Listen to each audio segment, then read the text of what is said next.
I took it as any other mission, and I really, you know, my heart rate didn't change at all, that Saddam Hussein could potentially be there. I won't say that I was skeptical, but, you know, when I saw Saddam Hussein in front of me, then I would have said, okay, I got Saddam Hussein. But until I saw him, I really wasn't going to get excited about it.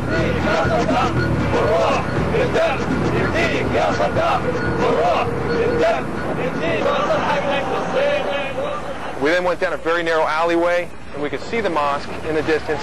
Again, we were in a very hairy position, going through an avenue which our tanks could not employ their weapon systems. We were basically knocking over back porches and all kinds of stuff for the housing as we were going through these alleys.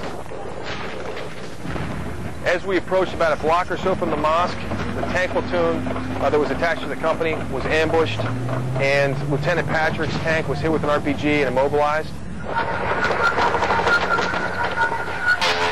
There was a white puff of smoke I saw, and then I saw the rocket coming at my head. Just got bigger, bigger, bigger, and then kind of caught it and went past me and exploded right next to me on the top of the armored vehicle, and felt like somebody hit me across the face with a baseball bat. I don't know where it came from or how it happened, but I was hit in the head with a RPG. I literally got my bell rung. Couldn't hear anything, didn't really know where I was or what happened. Just 1 minute we're taking fire, I'm returning fire, and the next minute I'm in somebody's lap at the bottom of the track. And I saw blood just gushing out of my face, and that's when it put me into a pretty deep shock. They passed over the net that I was dead. All my friends and everything told me that they heard I was dead. It's kind of disconcerting a little bit, but still here, so it's good. Then I realized I was alive too, which kind of had a kind of a weird. I was elated to be alive. On the other hand, I was secretly I was afraid that I might pass away, but it was getting to the point where if it happens, it happens. Got pretty upset, pretty mad. How dare them fire at me, hit me, put all my gear back on, stood up and continue on with the fight. I knew that we had casualties from the RPG shots.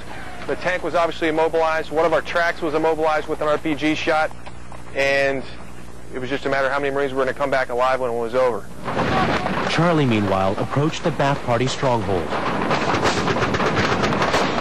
My company commander called me over, and he had his radio and he had his GPS out on his map, and he said, we have a 10-digit grid of where Saddam's body is. It was believed that Saddam was in the area and that he was killed by the civilians. He tasked my squad, my platoon, with finding the body. So he had a 10-digit grid, and I'd break out my map and go to look for it, and we were pretty damn excited. I mean, that would be one hell of a story to tell if I was the one that found Saddam's body.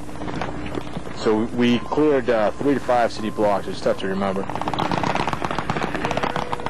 When we were clearing through, most of the people were extremely frightened.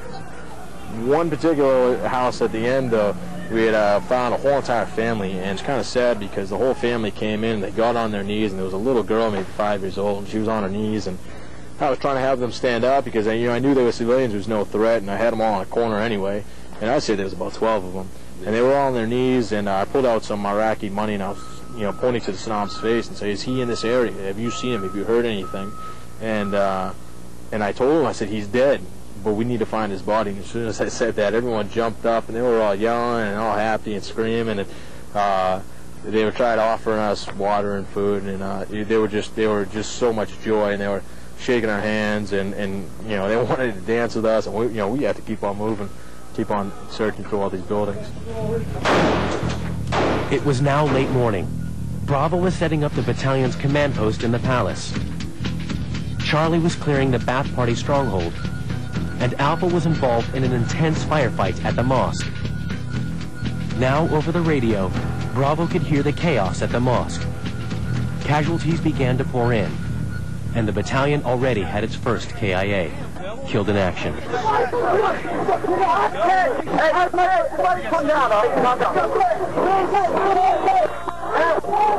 Gunnery Sergeant Bohr was the one KIA that we had that day. We knew about him as it happened. And then casualty reporting would come in the following days because Marines who were injured didn't want anybody to know that they were injured for fear of being evacuated out. CH-46s were flying in and out, picking up casualties, dropping off ammunition as they went in and out. It was truly pretty phenomenal across the board.